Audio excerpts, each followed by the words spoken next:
Hello and welcome to Pain the Podcast, episode 15, Music and Pain. My name's Joshua Crow, and I'm joined by the lovely Dawn Woodger-Syria and Joseph Parsons.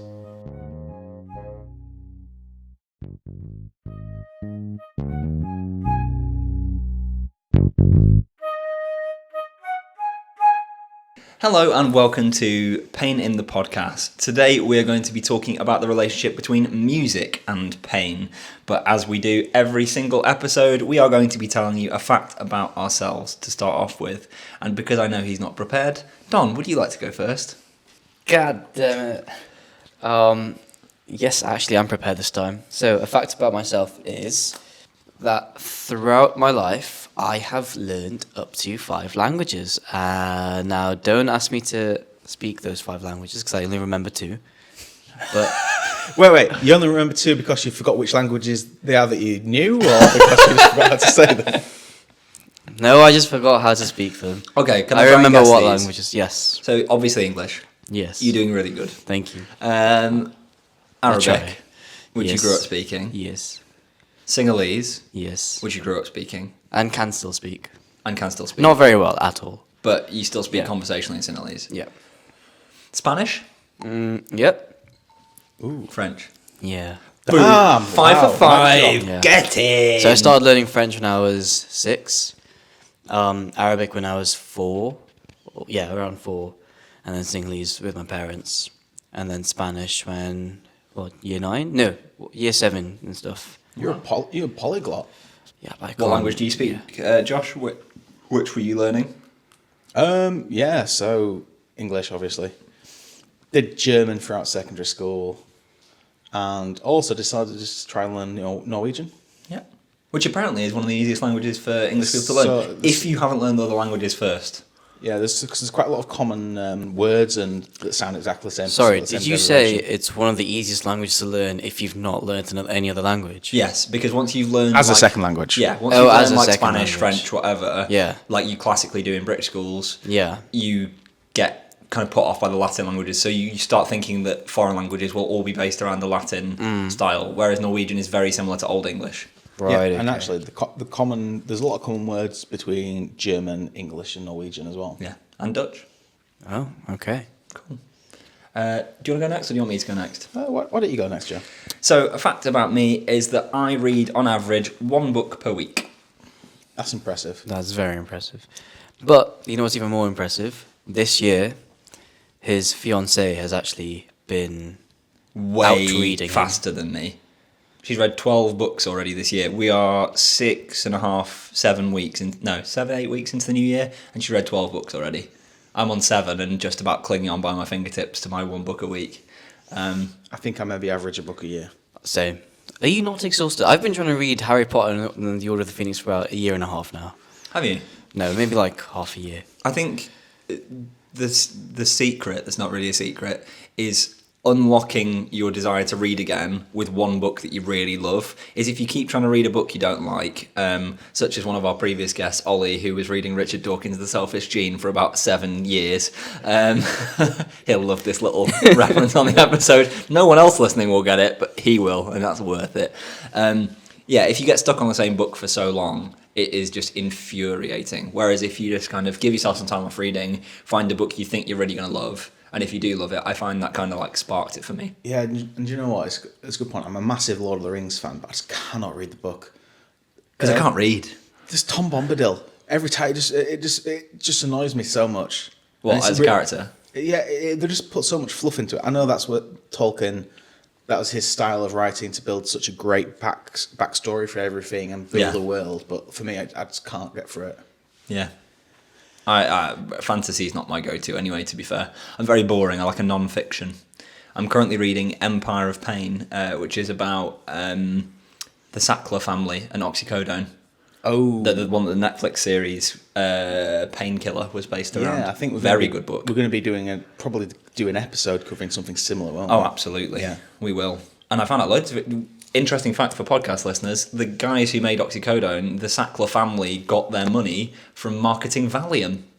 That's where they made their fortune. It was the first kind of drug directly marketed to patients rather than marketed to doctors and stuff. Yeah. It was actually like targeted directly at patient marketing. Okay. So that's where it all started then. Yeah, that and Librium, which were basically variations on the same chemical.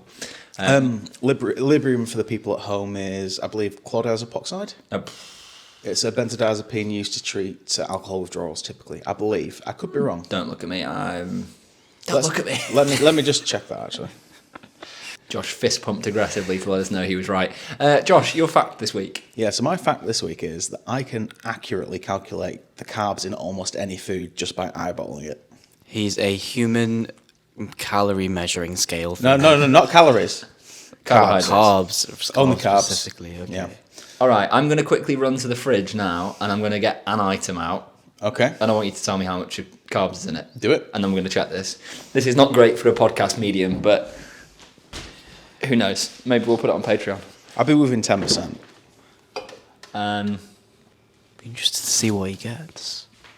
How can I see it from there? It's a pot of strawberry jam. It's 284 grams in weight. Strawberry jam between 79 and 84 grams of carbs per 100. Wrong. I feel like it's more like 50. Oh, it's bang on 50 grams. Oh my god, no! I His fact is wrong. I couldn't see the jar. I couldn't see the. It was right in front of you. It was 10 centimeters away from your face, Josh. I'm joking. It was actually like. So my fact this week is actually that I overestimated my ability to calculate carbs in food. That's shocking because you're so humble, as we've said multiple times So on the podcast humble, before. yeah.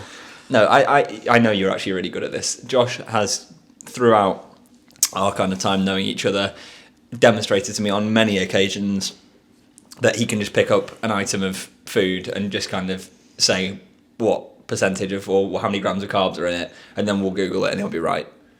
Do you remember, did any of you do food tech at school? Yep. Yeah. Do you remember that website where you could Google you'd like search in it any food and it would tell you the breakdown of like approximately how many grams of carbs, protein? See, I It was a knew a woman's very. There was a very similar website, but for a different purpose, and that was Frank. Oh yeah. I mean, this is completely going on a tangent. Okay. Yeah. I don't know the food one, but I know the drug one.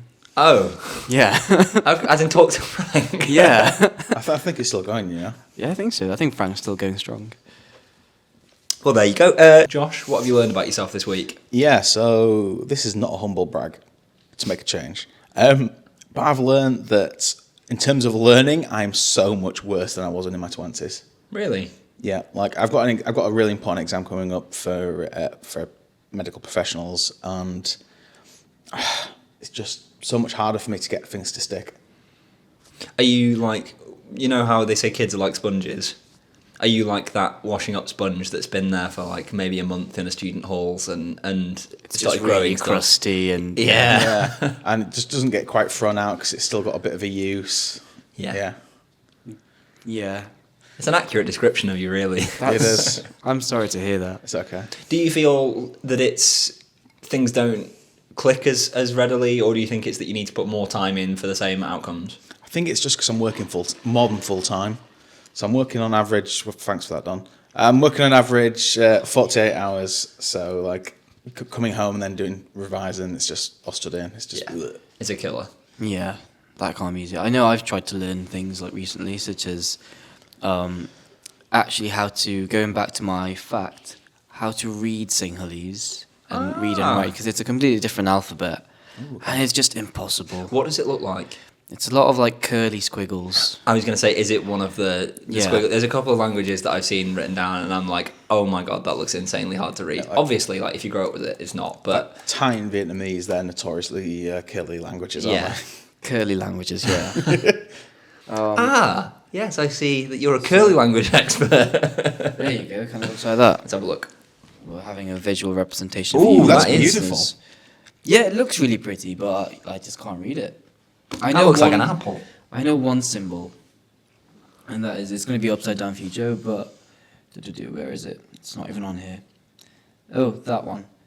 That is a R sound. Cool. So you've learned one symbol. Actually, that's wrong. That's not even the right symbol. But I know the R. It's going well. It's because it's the easiest one. And it looks like the number 6. But no, yeah, I completely understand. It's really difficult to learn. at this age, I feel like. And I think like as you get older, you get this. As it becomes harder to learn, it's really hard to keep yourself stimulated. Like mental stimulation is really hard when you can't just like take things on like a sponge. Yeah. It is hard to find things that aren't just like doom scrolling and whatever that actually satisfy that kind of. Yeah. That There's itch. also, it's hard to find the time to keep practicing it. I think we just underappreciated or overlooked how much practice we got when we were younger and we were learning things. And when you didn't have other responsibilities. Exactly, yeah. It's exactly like what I was saying with me learning as well, isn't it? It's having that time to actually Yeah, commit yeah. to something. Yeah. Well, there you go. Yeah. Depressing. This week I learned about myself that I'm apparently very weird because I like to have the main light on in my living room. I've learned that apparently everyone wants lamps. They all want low light, soft light. I really just like having the main light on. It's quite yellowy. It's not too harsh. I just think I can just see better. No, this is just another thing on the list that makes you insane. You sick son of a bitch. Yeah, you are insane. You said about Don's room yesterday. You were like, "Why are there so many lamps?" Yeah, no, I'm joking. I occasionally put the big light on. I prefer it. I I do. never put the big light on. I hate having these spotlights. I mean, Yeah. yeah, to be fair, back home I've just got like 3 lamps on rather than one. And they're all on like I have one of my lamps on a like a smart plug thing. So I just tell it to go to sleep and it turns off. I love lamp. So I don't have to walk across the room at night when I'm in bed. But yeah. I don't know why I mentioned that. There you go, No, listeners. good to know. Good for the viewers to know. What have I learned about myself this week? So I've learned this week that it really does make a difference when you, so say you've been looking at your laptop for a long period of time, doing your work, etc., and then you look out the window and look at something, really far away to change your focus, in your vision. I did that the other day after about 3 continuous hours of just burying my head in my laptop, and it was like just everything just opened up. It was incredible. feel like it was a quite great refreshing feeling for the eyes? Yeah, I never really appreciated how beneficial that was. Yeah, I think if you look into it, they recommend every 15 minutes. Yeah. Take a 15-second break to look at something 15 feet away. Yeah. I think it's something along those I wonder what lines. the evidence base behind that is. I think the point of it is look away from a screen, look up a little while, because I doubt the 15 feet has any evidence. I think it's probably just No, I easiest think to it's remember. no, I think it's right. No, You think? The reason being is, which I think, if my memory recalls correctly, is because when you're focusing at something quite close, you're using different muscles within your eyes. Yeah. So then if you're looking at a far distance, then you're using different muscles, you're relaxing the muscles for close distance. That's really interesting. Yeah. I think if I'm talking absolute fucking shite, Then you'll hear it on the breakdown. you'll hear it on the breakdown. It's one of those things that you just get you get in your training when you join a new company or something. I definitely had a lot of training on this Interesting. about at home. No, just health and safety and stuff. Yeah, like ergonomics and taking care of yourself, working at a desk. Yeah, and I remember, and I guess I never really did it until now. And how your life has changed. Yeah, Good. Should we get on with the episode? let's do it. Music and pain, we thought a really nice place to start was asking each other and also asking the audience. You'll see this on our social media. Are there any songs that have meant anything to you in particular during your pain journey? So they might be songs that the lyrics sort of relate to a particular part of your pain journey. It might be that was just a song you were listening to a lot when you got a diagnosis or when you started to have pain or when you finally did something where you feel like you overcame pain or overcame a major hurdle. Any songs that have meant anything to you during your respective journeys? I suppose one for me, which is one of my favourite songs, shows that I was a teenager in the noughties, is Numb by Linkin Park. Okay. So it's always one of those songs, if I'm just listening to it, just, well, first of all, improves my mood, but also sort of, I don't know, it just G's me up a bit. Do you feel like it helps with the pain because it numbs it? I think it does, just a little bit. But do you feel like it kind of like psychs you up for the day almost? Is that the kind of... That's exactly what it does.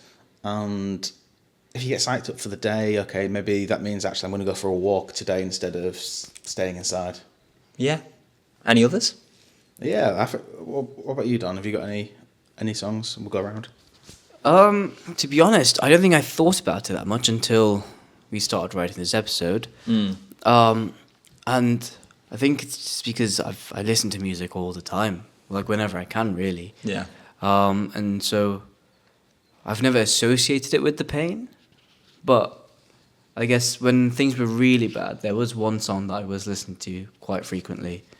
I don't know if it had anything to do with the pain. I don't know if the lyrics really stood out to me at that time, but it was just Let It Happen by Tame Impala. Ooh, okay. Yeah. I'm not sure if I've heard that one. I think you'll have heard it, but it won't be one you've heard. Yeah. It's been used on like ads and stuff like that. Has Okay. it? Yeah. I'm a very Good song, advert though. song. Yeah, a lot of my music is from adverts. But yeah, yeah, it was just nice to think about that.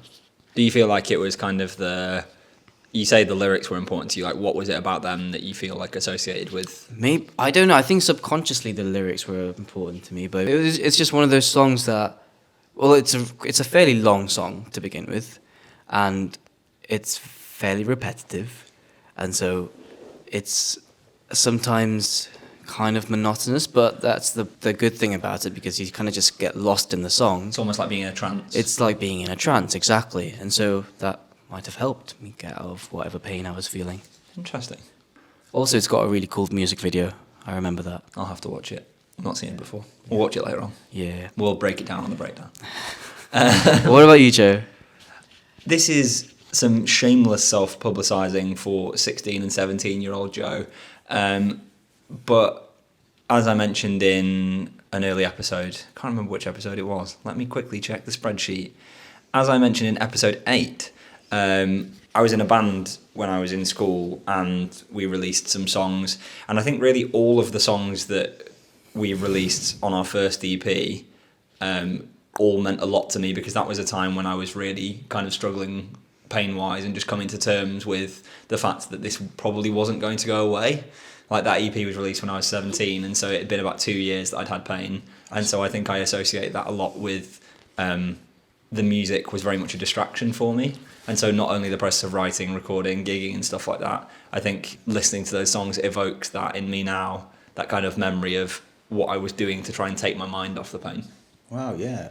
I mean, and I suppose we mentioned in episode, was it 14, about you getting your imaging when you were 17 as well. Yeah. So I suppose that is bang on around the time when the doctor said, okay, we can't see anything as well. Yeah. So that was the point where I was first told, not so explicitly, but there's a good chance this is going to be here for a long time.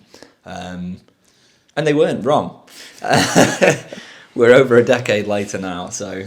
Yeah, I mean, I've got one which was around when I had a big flare in my knee, which was like first year in university. And it's a very unknown band, which Joe and I both absolutely adore. And it's Cafe Come Home by Flight, a London-based band who are absolutely brilliant. I'd like to think of them as like a really modern-day Beatles almost. Agreed. Especially with like harmonies-wise, you can really hear the inspiration from the Beatles. Yeah, 100%. But it's a song, I mean, it's not about pain, it's sort of about pain, but not physical pain. But it just reminds me of those early days of university when I really injured my knee.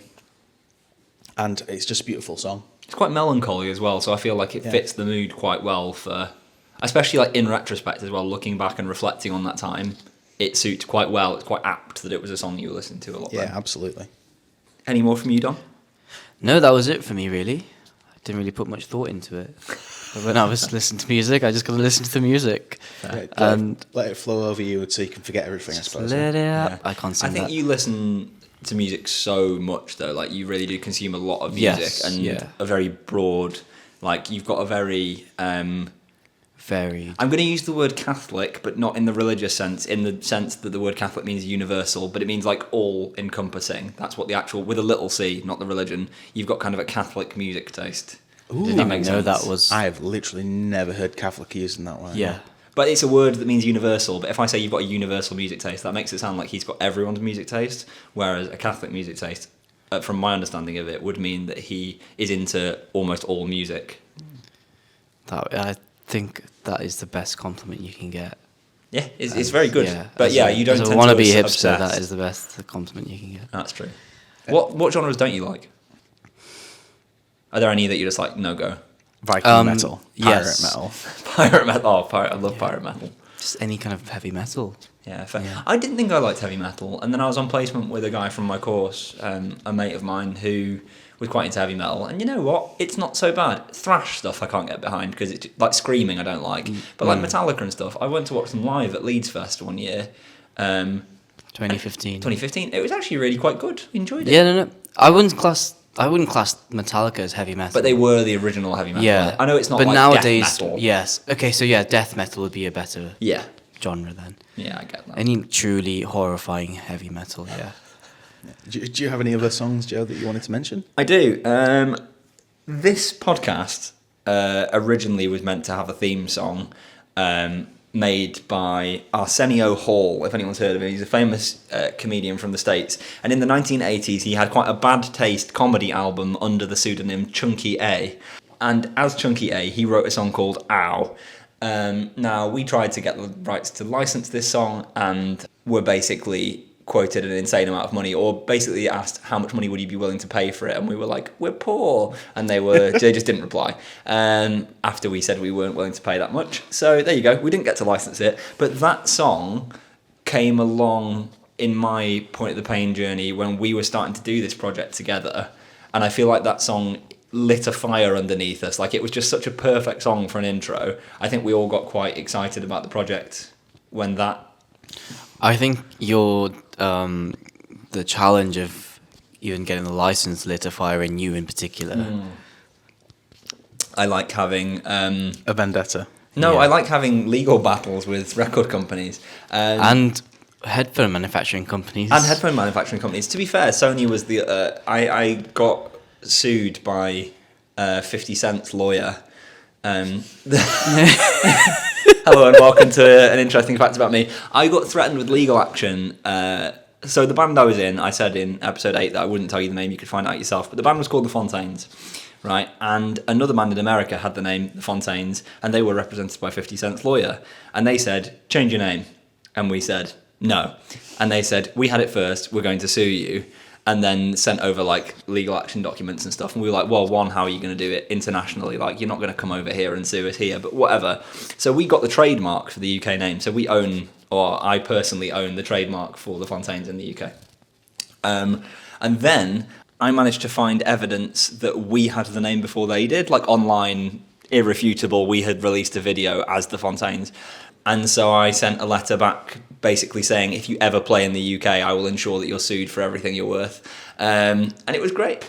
And then Fontaines DC, who are now very famous and headlining major festivals, I got in contact with them when they were really small at the time, like, as in like they were smaller, as similar size to what we were. We were playing like academy venues and stuff, but like small room academies. When they were about the same size, I sent a message to them and was basically like, there's this brother and sister in America, they're going to try and sue you, but we own the trademark name, but we're happy for you to use your name as a band. Like, we don't have any intention of getting you to change it, but just want to warn you in advance, don't listen to anything they say. And they were like, oh, thanks, cool, awesome. And now look at them. And look where I ended up. That's such a you thing to do. Well, we're going on a massive tangent, but I love it. But did you know that in American law, they can actually get the copyright if they're more well known? Yes, but this band in America weren't well known. Yeah, that was okay. what protected us. Is yes, in Britain as well. Copyright, you have it's what's the word? It's like reputation copyright or something. I can't remember what the name of it is. But basically, if you're a big band, you can just replace. Like, if U2 were to change their name to like any other band name, even if there was a band already existing, because they're so big. The Kooks, exactly. Now U2 now own that because they're like, you're my bitch now. Either way, so Chunky A Out was a really...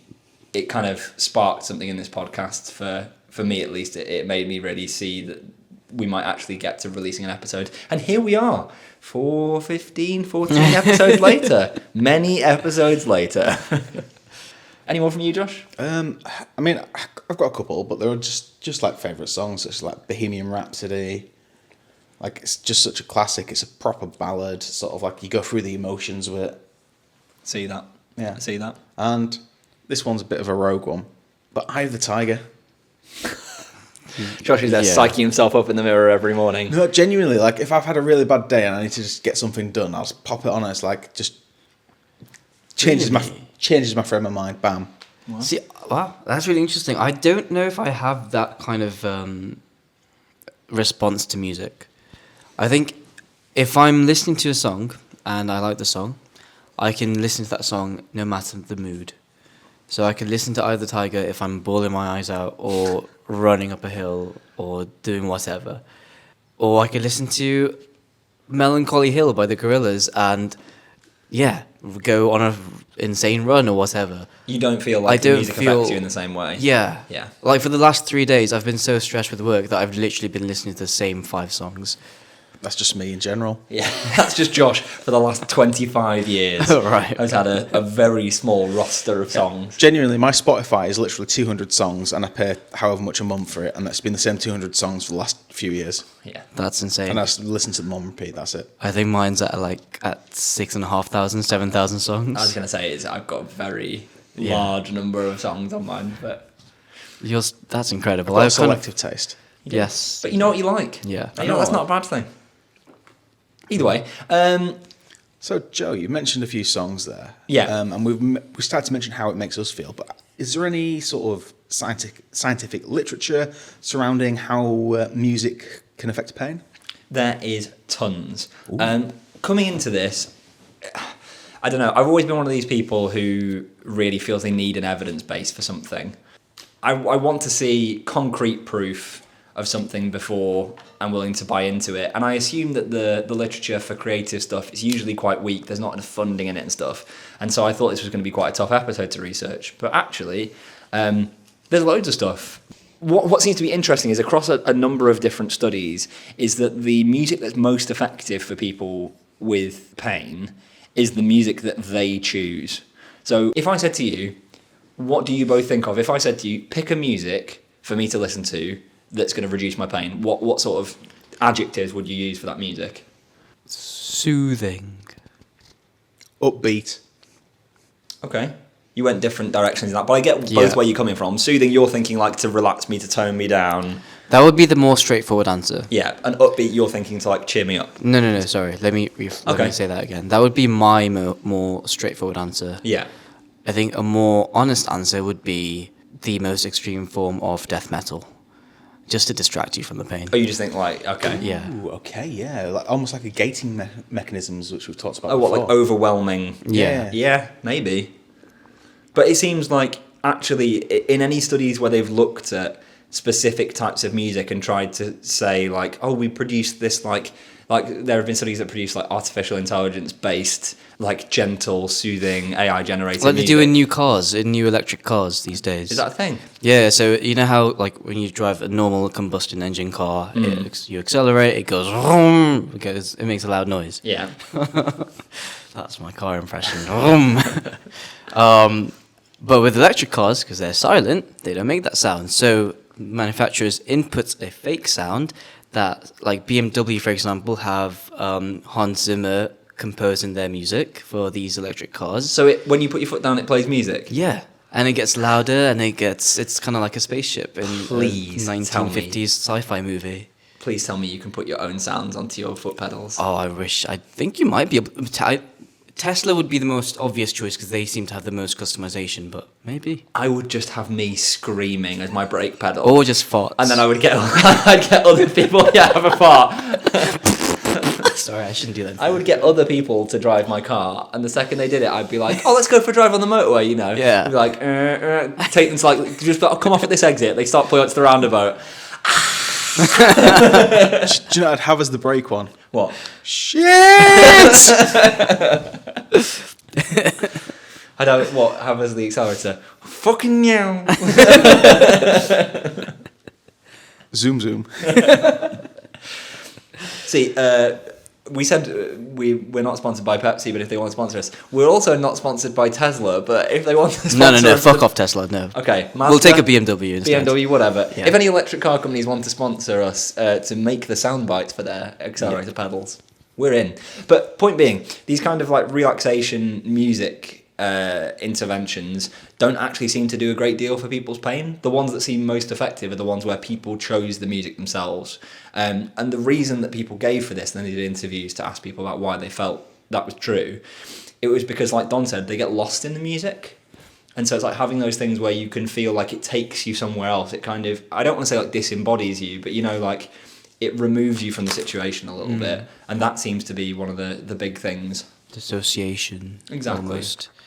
So I believe that same paper mentions that having your own choice of music for pain management was really effective because it kind of allows people to choose their songs, and then when you choose your songs, you're able to enjoy it a bit more. You get lost in it, and then you have that sense of agency and that control, which for most people suffering with pain, they feel like they don't have most of the time. Yeah. I think we'll talk about this in a future episode on depression, but like locus of control is a big thing with pain, and like often people can... Excellent phrase. Thank you. You can have either an internal or an external locus of control. So internal locus of control is you feel like you are in control of your decisions and the world around you, whereas external locus is that you depend on other people to control whatever it is they're controlling. So in terms of your pain, people can often become dependent on others externally to make their life decisions, to make their decisions about their healthcare, because they feel disempowered. And so this idea of agency, like, it makes a lot of sense, I think, that people would be like more engaged. Yeah. How much music do we need to listen to, though, to actually see an effect? Well, there's sort of different papers use different amounts, but some say that there can be significant reductions in pain in as little as 10 minutes. Ooh, okay. So, 3.5 pop songs kind of time? And already in that time frame, like in patients with fibromyalgia, that managed to reduce pain significantly. In patients with HIV and chronic pain, it managed to reduce pain. And it also reduced negative emotions and catastrophizing. So catastrophizing being this idea of like responding to a situation by thinking the worst. So if you get a flare-up of your back pain, for example, thinking that you've broken your back, you've got spinal tumours, you're never going to get better, like kind of immediately assuming so the many worst. Experiences, you're going to not be able to do the laundry when you get back home. Exactly. I'm definitely guilty of catastrophizing. I do that all the time. It's normal, I think. It's hard to avoid. But again, like 10 minutes of music a day can supposedly significantly reduce this catastrophizing. So there seems to be a lot of power in it. And Josh, I believe there was quite a cool study. It was in healthy individuals, but it was a music festival, Lowlands. I think it's in the Netherlands or Belgium. It's somewhere along those, isn't it? Yeah. And there was was it 500 odd festival goers, and they all found that different genres did not significantly alter pain tolerance, but when they chose their preferred music, that's when they actually noticed the pain relief. Because they were healthy people, weren't they? So they were looking at thermal sensation. So like people would give like a painful stimulus. Yeah, so sorry, I said pain relief. What I meant was it's like tolerance to pain. Yeah. So if they're listening to music which they enjoy, which they've chosen, then actually they can receive more pain without feeling not. I wonder what kind of pain was inflicted upon them. I think it was cold pressor test, I think. Or no, it's the one where they submerge your arm in ice water. Yeah, I think that particular one was ice water. What's funny is, in academic papers, for anyone who's new to this kind of world, they often have things called inclusion criteria. So if you're going to participate in research, your inclusion criteria for a chronic pain study might be 18 or more years old, pain for more than 3 months, no history of cancer, no whatever. They put these things together that make the inclusion criteria. And in this one, it was they had a blood alcohol tolerance. So they got people to do breathalyzers before they did it. Oh, because it's at a festival. Because it's at a festival. So it's the one and only time I've seen breathalyzers used as part of the inclusion criteria. That's fantastic. I love it. I think more experiments should be done at festivals. To be fair, it's probably quite an interesting environment to do it in, because people, they do revert back to primal instincts at festivals. Yeah. I mean, there's probably a bit of selection bias, though, isn't there? Because yes, negative is selecting against people with disabilities. Not saying that people with disabilities don't go to festivals. But it's a more challenging environment because it's horribly muddy and not very accessible. And, exactly, yeah. Oh, there are multiple factors. But I agree. There'll be some really interesting socioeconomic, racial, all that, yeah. Yeah. There's also quite a lot of impact of music on other symptoms of pain conditions. What I found really interesting is that fibromyalgia study I mentioned earlier on, about 10 minutes of listening a day. That same study found that when patients got to choose from a list of relaxing, slow music, that actually it improved something called a timed up and go test, which is basically your time from being sat in a chair, getting up, walking 3 meters, back to the chair and sitting down again, it's the time it takes to do that. So obviously, like, if you're fit and healthy, that takes you a matter of seconds. Whereas if you really struggle to get out of your chair, if you've got poor mobility and stuff. But like music in that short time frame made people move better, which like God knows what the science is for that, but really interesting. Rocky. Yeah, when Josh listens to Eye of the Tiger, no one's got a Yeah. faster timed up and go test. Josh is sprinting around the pole. I just like teleport. I think we've got something as well about anxiety and depression as well in patients with pain. Yeah, so actually in one study it showed that anxiety and depression scores, they were significantly reduced in response to twice daily music listening. I mean, it was a small cohort, so only, it was less than 90 participants. But I think that does go to show, because I mean, honestly, I mean, we've got an episode coming up on depression and pain. Yeah. But I think music can help with mood. I think everybody listening here would be able to appreciate and relate to that. Yeah. I think it's really interesting when music is combined with other things as well. So there was a study in cancer patients who were experiencing chronic pain, and they combined music with deep breathing exercises for relaxation, stress management technique like teaching, and emotional expression. So asking people to do like emotive writing and stuff. And that improved a metric called self-efficacy, which is basically like your ability to function with and manage your condition. And actually, like, when you've got these people with chronic cancer pain, many of those individuals will have been terminal patients. And so giving people that self-efficacy in that last part of their life, I think that's such a nice contribution. And maybe with those individuals in the past, we'd have been solely thinking about medication. And obviously that's going to be the mainstay of their treatment. But actually, things like music, it's not hard for us to implement this in people's care. But it seems like it could actually have a really beneficial outcome. Yeah, I think so. And I mean, anything that makes you feel better is beneficial pretty much. There may be some placebo effect to that, but 100%. yeah, but I mean, even the placebo effect is a real effect, and we can see, like, I think we've mentioned before, like up to a 30% difference between control groups. Yeah. Yeah. Can we talk about surgical pain quickly? Because then we're just talking about listening to music, and then yes, can we please. get on to making music? Make Yeah. your own kind of music. Is that okay? Yeah. One thing that you guys, I don't know if you've seen about this, but there's often music used in surgery as like a way to like improve post-surgical outcomes. So there was a For the patient or for the patient, surgeon? not for the. Okay. Well, the surgeons are still listening, I guess. Yeah. But so there was one study that showed that when patients are played music during the surgery, they have a reduced need for sedatives, so the things like muscle relaxants and things like that, and they also needed less opiate medication post-operatively. So they- something in there is meaning that they need less painkillers. They got naturally high with music.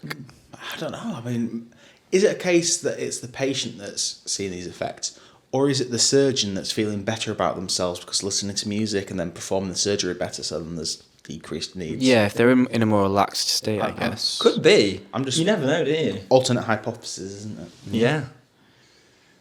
It's interesting. I think as well, there was another study that looked at music interventions, like it was looking at different papers, and it found that pre-surgery music interventions were more effective than music during or after surgery, but that pre-surgery interventions, so like playing music before you go into anaesthesia or whatever, were really good at reducing anxiety, both before and after surgery. And I think like things like that, where maybe you've got a patient who's had osteoarthritis and they're going in for a hip replacement. Like, I've watched a hip replacement. It's quite heavy duty surgery, and they've got your leg all in funky positions, and they've got the chainsaws out, well, you know, not a chainsaw, but they've got drills and hammers, and it's quite loud and stressful. And often it's done while the patient's awake, so they've got a spinal block, but they're not unconscious. So that must be quite stressful for the patient. So I feel like things like music, if that can calm you, Yeah, definitely. and I something can we should be definitely see using. it, because just think about when you're about to go under and they're taking you to the operating room. You usually have the anaesthetist Yeah. talking to you just whilst just waiting for you to kind of pass out, I guess. And it's usually very awkward chit chat. Sometimes I've been lucky. I've been in the few How many surgeries. times have you had general anaesthetic? 3. Really? Yeah. I've never had it. That's a lot of general anaesthetic Is for it? such a young man. Go on, pray tell. Oh, right. Oh, well, the first time was for my eye surgery, and then the other 2 times were for my nose. No, but I mean, like, what was the awkward chit chat? Oh, right. No, so the last time, I mean, when I was younger, I had my eye surgery when I was 8, and I don't really remember that chit chat. But You're going to die.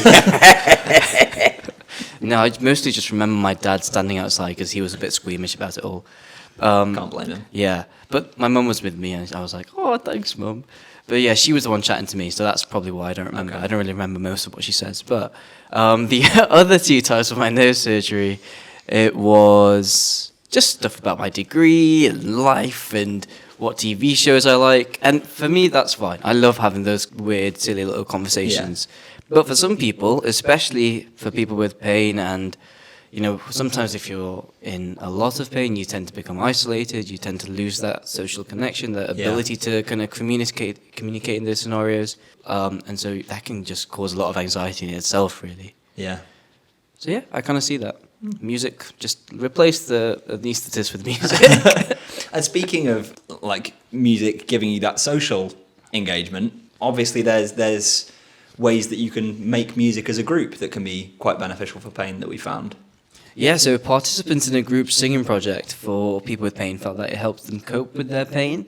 It also helped improve their self-esteem and confidence, and kind of renewed their sense of purpose. And with it being a group singing project, you know, you have that social interaction, so you're able to make new friends who also have a similar experience to you.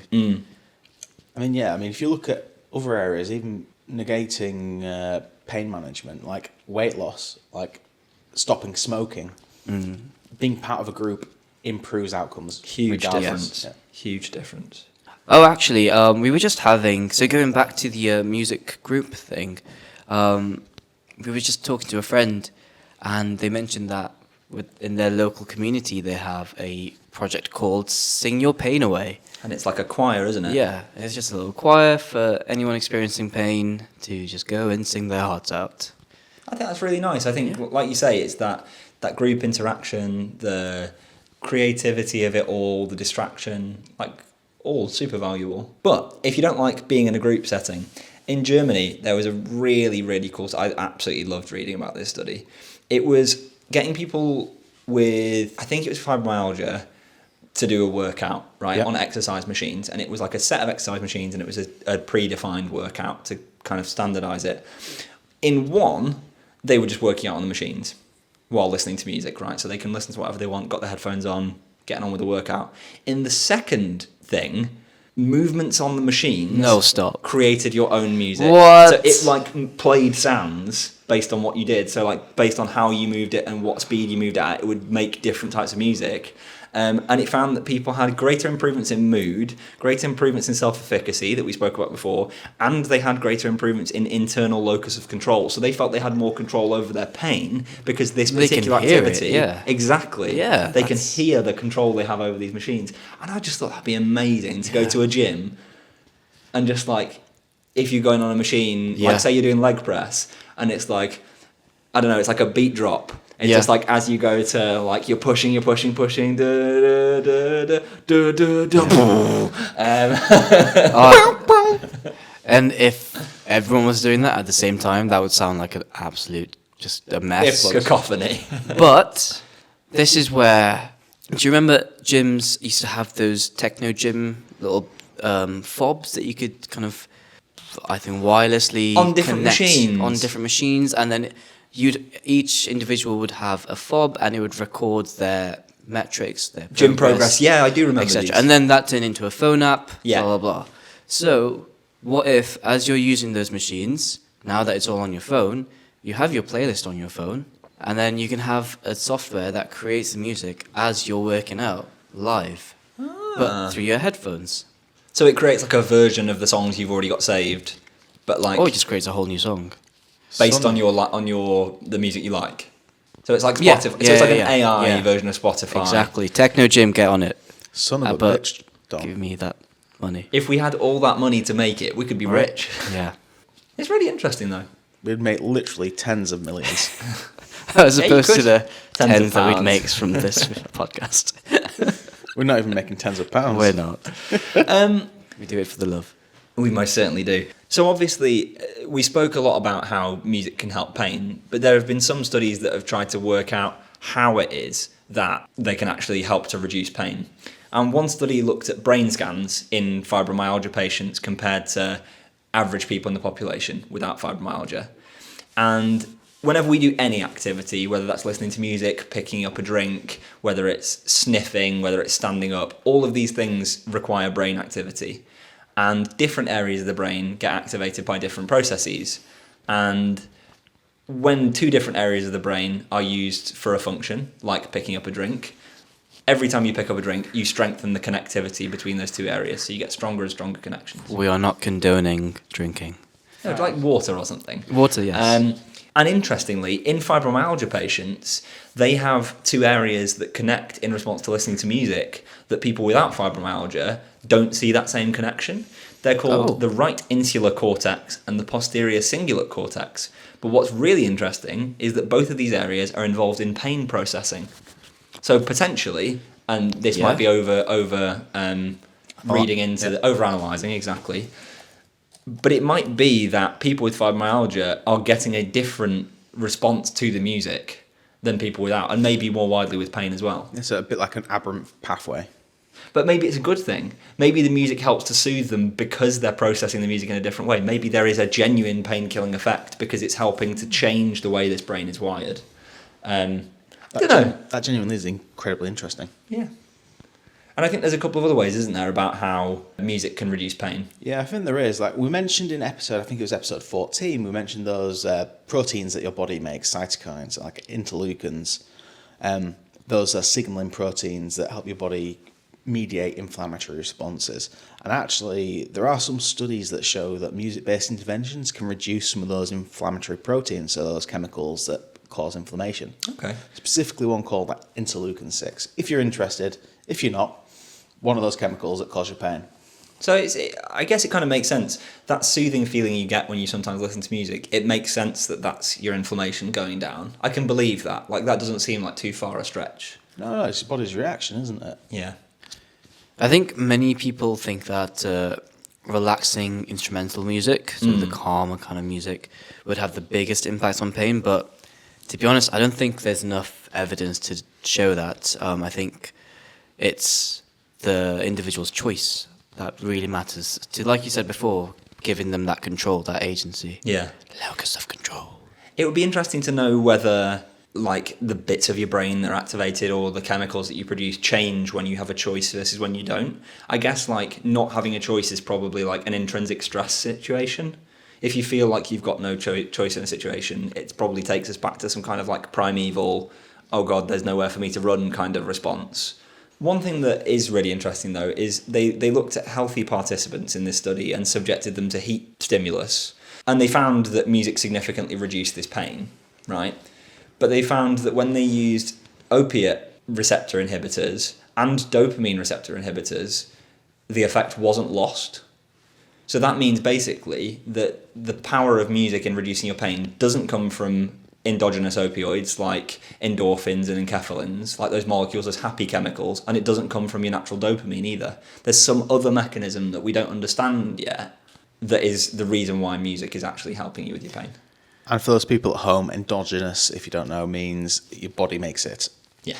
So by that you mean that opioids and dopamine inhibitors did not necessarily impact the effect of the music. Yeah, so the music was still pain reducing. So Yeah. when the music isn't naturally promoting your production of opioid chemicals or dopamine, it's some other way that it's reducing your pain. Yeah. Oh, that is interesting. Now, obviously, using music for pain is not something that we're particularly used to. It's quite kind of a new concept, and we're actually going to include now an interview with Hephzibah Isherwood. She is a community musician in Manchester who runs a company called B Musical, B as in Manchester B, B-E-E. And she works with people with health issues and goes into hospitals and care settings and uses therapeutic music with people. And so we're going to hear a little bit more about that now. Right, thank you so much for coming on. Do you want to start off by introducing yourself and telling us a little bit about Be Musical? So my name is Hephzibah, and I've been working in community music for some years now. And that encompasses everything from teaching, usually piano, to working in hospitals, working therapeutically, working in special needs contexts, whether that's schools or one-to-one. Um, yeah, whole variety. Amazing. I'm really interested what got you into kind of using music therapeutically in the first place. So initially, it was very much through my own journey with chronic health. I had really severe ME and was housebound, wheelchair bound for some years, quite severe chronic pain, memory loss, communication difficulties, loss of language use, um, and used music a lot in my own recovery and rehab, both as symptom relief and management. And when I got to the point of rehabilitating various functions, using it as part of that as well. It's like music was the one thing that still worked for my brain, and both listening it and in time playing it. Um, and then having seen how incredibly effective and powerful it was through my own journey, it just gave me a real passion to use that in supporting other people as well. So I managed to connect with different organizations that work in more specialist settings, health-related settings, using music in all kinds of ways to support people through chronic health issues and recovery. Phenomenal. What sort of health benefits have you seen? Obviously, like it had remarkable effects in your own experience. But when you've been working with other people, like in hospital, for example, what kind of health benefits have you seen music give to these people? Yeah, loads. It's been amazing actually, and in different contexts. So I work in critical care unit, so the pediatric ICU and HDU, and their patients are often very heavily sedated or unconscious. They're not necessarily as responsive, but we can see the stats on machines, the heart rate, the oxygen levels, and we'll often see that respond to the music and heart rate stabilize and oxygen stabilize. And sometimes the nurses are even able to reduce sedation. And that's just really amazing to see, like the physiological effect it has to someone that can't even consciously respond. But we also see it in a lot of ways. Kind of, I think music has a particular strength relationally and providing moments of connection. So both in situations where there are no words to communicate. So if we're working with end of life care, um, and just facilitating that space for people to connect in that space, um, when there aren't necessarily words to express what they want to, um, but also how music is a means of communication and connection for people who can't use words, for people who are nonverbal, or if they're in hospital, if they've got a tracheostomy. And it provides a space in which they can communicate as effectively as anyone else. They're not um, they're not inhibited more than anyone else in that interaction, which is really, really special to see and to give people a voice in that space. I also seen it, I mean, I used it in my own rehab with things like facilitating physical rehab, so learning to walk again, learning to move again, because uh, music has a pulse and a beat that you can react to and respond to. It's a lot easier to learn to move to that than just an isolated movement in itself. And then also used in with things like kind of more CBT techniques, um, trying to address mental health and thought patterns, and music connects like our um, intellectual thought with our emotions. So it can take something from just being kind of a detached thought that we understand to being something that we feel and embody in a really powerful way. So we've used it in that way. And actually, I think one of the most powerful ways I've seen it used therapeutically recently is for a couple of years, I was a personal carer for someone with severe PTSD. Um, and in a PTSD episode, someone has no concept of what's real. They can't tell whether the people around them are people they know or people that have hurt them, or whether the sounds they're hearing are um, from this present moment or something from the past. And I tried using music in that context, which at the time felt completely bonkers because this person is completely terrified out of their mind and I'm singing to them. And it actually turned out that was the only thing that could help them differentiate what was real and what wasn't, because that terror is so all-encompassing. But then music connects with and uses the brain in so many ways that it kind of cut through that somehow, um, which was and helped her be able to recognize what was real and what wasn't. And that was just incredible to see because I had no idea it could do that. So yeah, those are some of the ways I've seen it used therapeutically. Honestly, it's mind blowing. I think obviously, like in the literature and from a research point of view, the way in which this, like any therapeutic music is delivered, has to be very kind of structured and done in a very specific way. But I think like your ability, by the sounds of it, to respond to the individuals in front of you, to personalize it, just sounds like so powerful. Yeah, it's really amazing to hear sort of the breadth of impacts you've seen it have. And I'm really interested as well, like in kind of the critical care management, and to see like people, even when they're not conscious, are still responding to this is just phenomenal. Um, Yeah. I'm interested to know, in the literature, um, there's a lot of evidence that suggests that it's people's own choice of music that seems to be the therapeutic element. Um, but I guess maybe that's slightly different from the way in which you're delivering music therapeutically. And I'm wondering if there's any sort of types of music that either were particularly beneficial for you in your rehab or for the service users that you see day to day.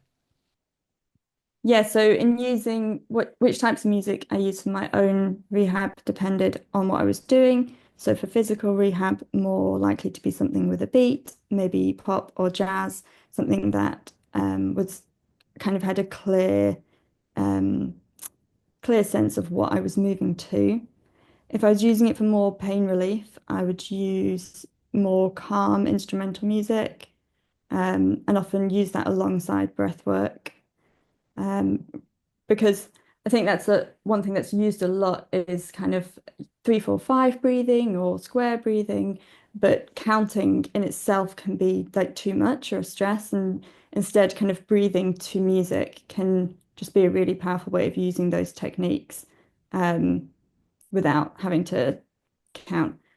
Um, I used it a lot in my kind of in CBT, and for that I used songs with lyrics that were full of hope and truth, that were really powerful for focusing my mind on that rather than depression or anxiety.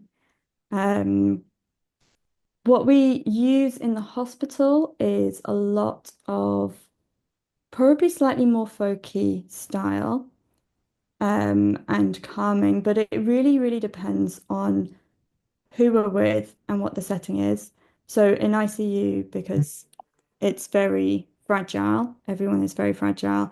We're really careful of the sound we make, how loud things are, how abrupt things are or not.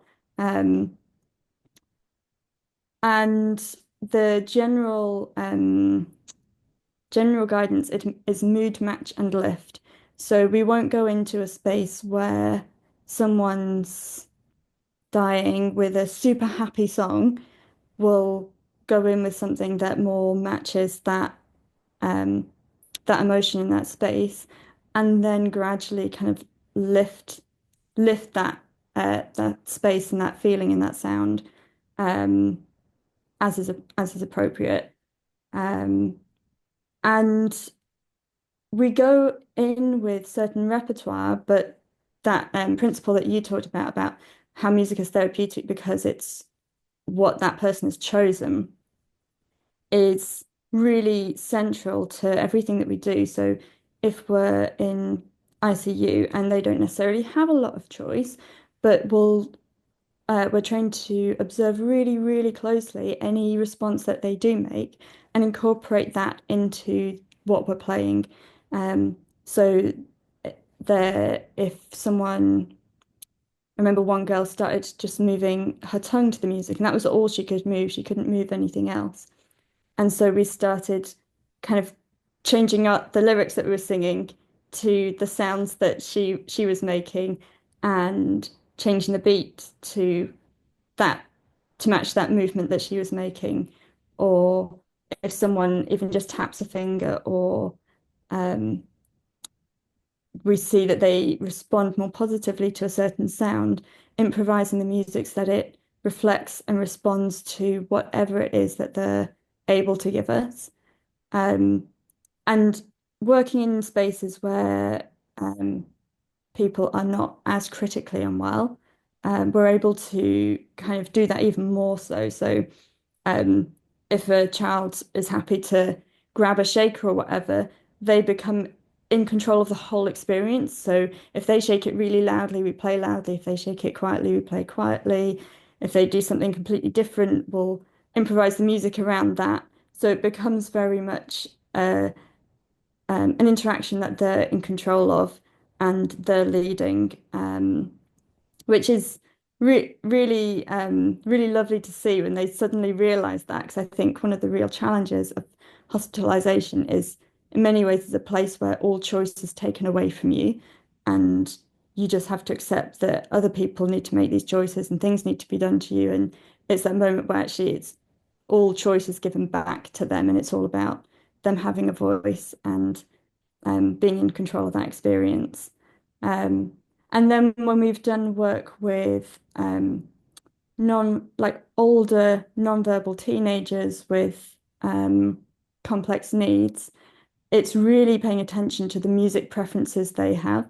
So we had one session where one was really into Stormzy and wanted to just bang a drum, and another couldn't cope with that sound and wanted really relaxing piano music. And so we had two music leaders, so we kind of really split off and did really different things depending on what their interest was. Um, so yeah, it that principle is really, really key throughout all of those different contexts, but is used differently depending on the ability and response of the client. Amazing. Yeah, I've honestly never had anyone so eloquently explain like the power of music. That is just the way you explain it is so phenomenal and really, Oh, thanks. yeah, just brilliant. One final question, to round up. If there was someone out there who is interested in starting to use music as therapy, as their profession, is there anything that you'd recommend to them, sort of any advice you'd give them or any paths they can follow if they want to do a similar journey to yours? Really interesting question. I mean, the obvious one is to train as a music therapist, which is a post-grad course. I haven't done that. Um, I missed out on a lot of my education years being unwell, and I never went down that route. For me, it was just getting as much experience in every setting I possibly could, whether voluntary or paid. Working in hospital, working in special needs schools, working in normal schools, working in um, children's groups, connecting and networking with every organization I could. I know there was a stage when I kind of had a list of different organizations that did this kind of work, um, and would just email around them all like every 6 months until finally one would say, yes, fine, you can come volunteer with us. Um, so it's taken a while. But yeah, and I think there's nothing like getting that experience on the job. And there are lots of organisations out there. You just have to do a bit of searching and quite a lot of asking. Yeah. Persistence. Persistence for sure. I think another thing is just not waiting until you have a therapeutic role to use it therapeutically, like finding ways to play with those techniques in your own life for your own health in situations that come up in daily life will give you some experience and some I suppose experimentation of what works and what doesn't. That will then inform your practice when you do get those opportunities. Amazing. Thank you so much for coming on. And yeah, we will share stuff about Be Musical on our social media so people can find out a little bit more. Amazing, thanks. Yeah, so it's really good to see a little bit more about how music can be used therapeutically and like getting an understanding rather than just seeing in papers and stuff and they talk about these interventions, actually understanding a bit more how it works.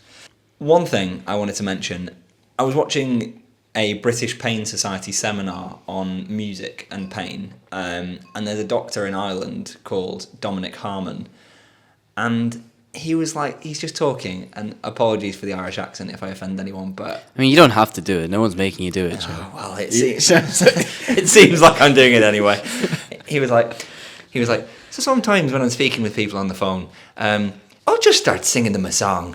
And I was just like, oh God, tell me more. And he's just like, the patients never expect you to sing them a song. And I was like, just imagine that, like, I know that you've been fighting for a very long time for this diagnosis, but I just want to let you know that you've got fibro.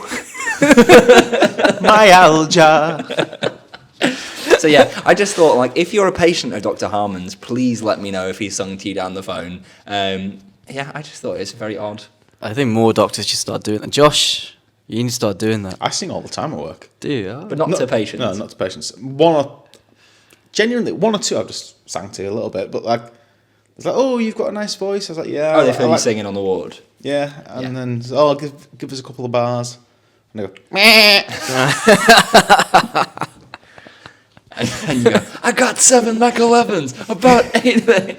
Sorry, that's a reference to Brian Butterfield, Yes. if anyone. And what I do is I just get my favourite song, which is to the window, to the walls. An 85-year-old Doreen is loving it. Till the sweat drips down them balls. Right, I've got a quiz for you both. Oh, I love a quiz. To add to the leaderboard. We've got a quiz, and then I've got one last feature that you will not be expecting that I'm very excited to drop on you mid-episode. What are we at with the leaderboard at the moment? I think it's about even. I don't know, I think relatively But we'll neck and find neck for out. now. Future Joe will find out, and will. he'll do a little voiceover. He will do a little All I voiceover. know is that I absolutely smashed the game in episode 14. You did. So, Yeah, because you're you too already good. knew most of Because you're them. literally a doctor. That's your job. Yeah, okay.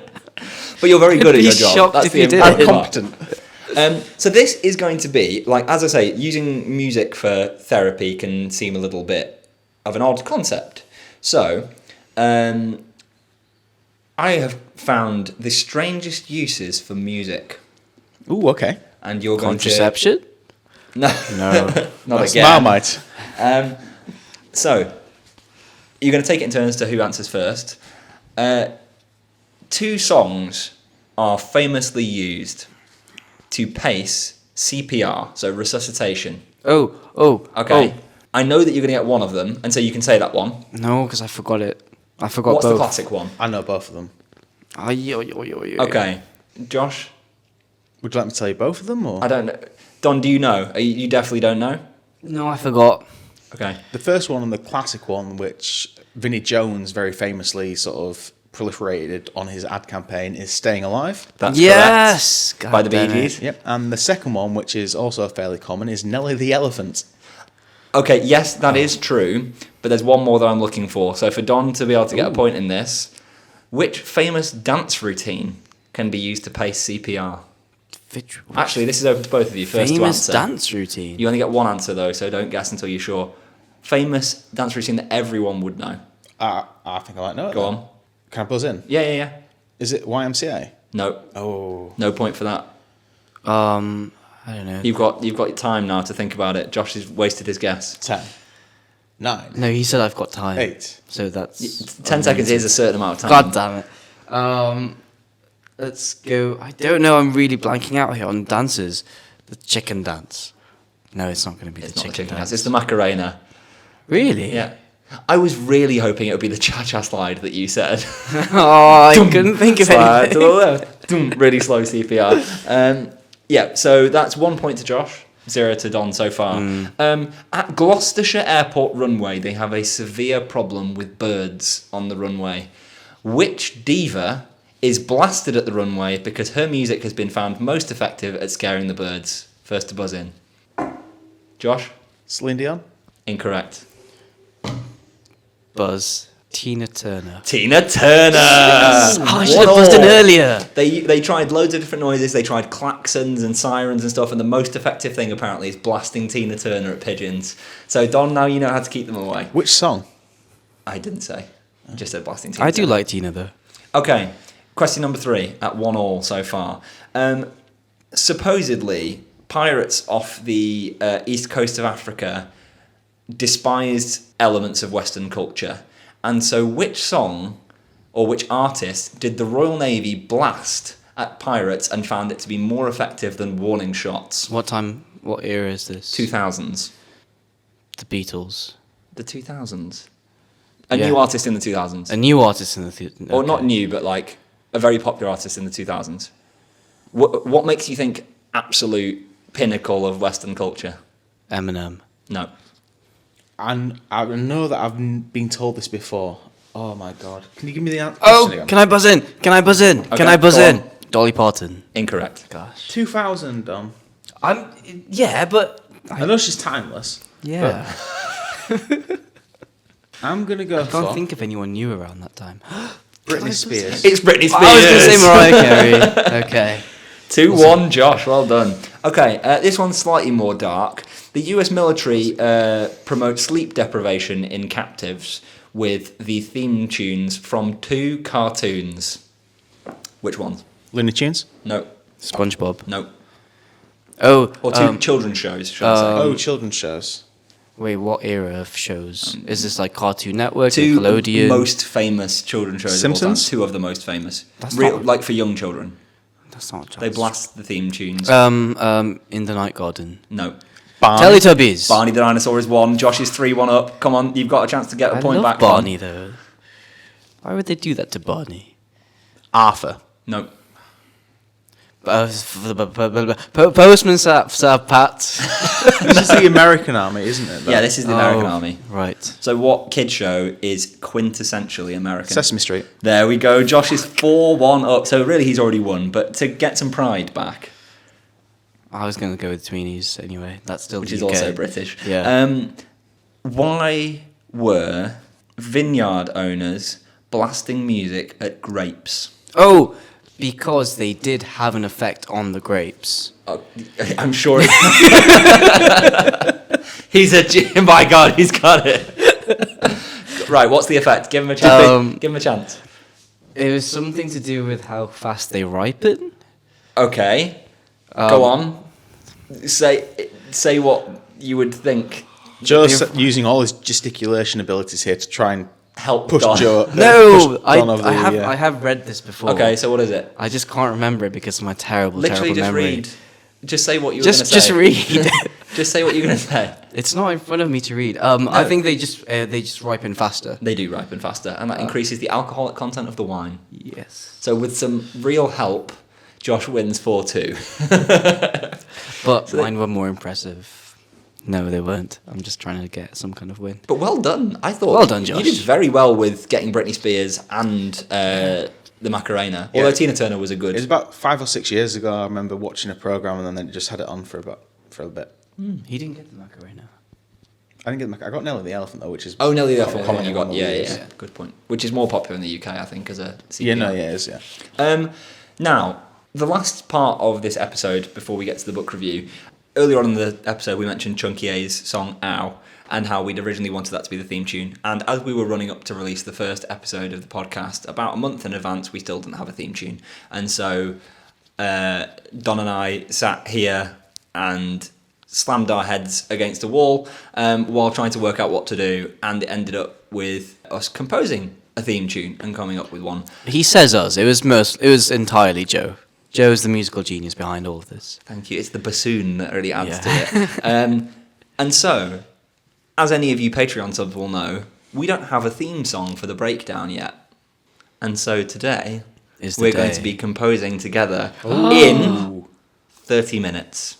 Okay? And you will hear our progress on this episode. Okay? So we're going to have a 30-minute timer. Obviously, we're not going to play the whole 30 minutes to you, listeners. But we're going to have a 30-minute timer starting now. Do we want chord structures, or do we just want like a melody? Because the other one was dum dum dum dum dum dum. We had like a very clear. We had quite a clear melody to go over it. Why don't we do the let's break that in half. So instead of the dun dun dun la dun dun, why don't we do the dun la dun dun first, and then. Shit, how do I play that? Dun. Like. I kind of like it. Can you do a chord? A major chord. A major chord. Alongside that last note. No, go back to that. Yes. Yes. It's getting better. Yeah. It's not that hard to be a musician these days, is it? Boom. Then we go bow, bow, bow, bow, bow. Okay. I like it. I like it.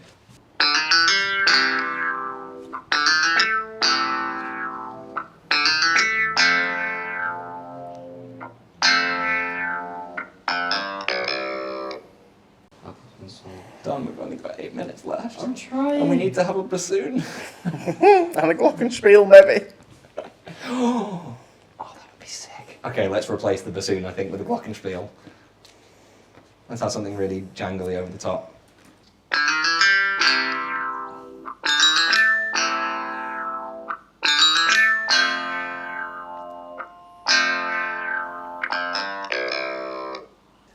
Do we want more glockenspiel? No. Melody bit? Any other instrument? Do we want the bassoon? We wanted the bassoon. We like the bassoon, but I don't know if is it it's too too much? the bassoon. Should we see if there's... Could it add anything?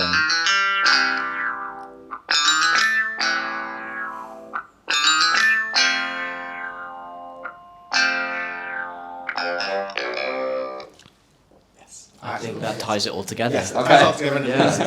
It links it to the intro for the proper Let's one. fucking do it. I think we've done really well. I think Joe's done very Joe's You done and Joe have done very You well. guys have given me ideas, that's the Yeah. important part.